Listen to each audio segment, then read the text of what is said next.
ធ្លាប់នៅជាមួយមនុស្សដែលអត់ព្រមដោះលែងយើងប៉ុន្តែអត់ព្រមកែប្រែខ្លួនឯងដើម្បីយើងឯងកែប្រែអាចរិតយ៉ាប់អាចធ្វើឲ្យយើងខូចចិត្តខូចអីហ្នឹងដើម្បីយើងឯងប៉ុន្តែអត់ព្រមដោះលែងយើងហោលេះគ្រប់លេះចាពេលខ្លះគេនិយាយថាក៏តែបែកគ្នាទៅគេប្រកាសជាម៉ៃថា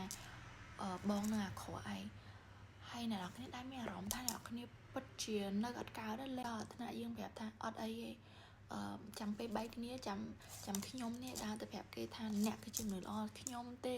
ជាអ្នកមនុស្សអាក្រក់មិនខ្ញុំទេដែលមិនស្រឡាញ់អ្នកឬក៏អីចឹងទៅដើម្បីឲ្យយើងបានបែកពីម្នាក់ហ្នឹង because នៅមួយម្នាក់ហ្នឹងគឺមានអារម្មណ៍ថា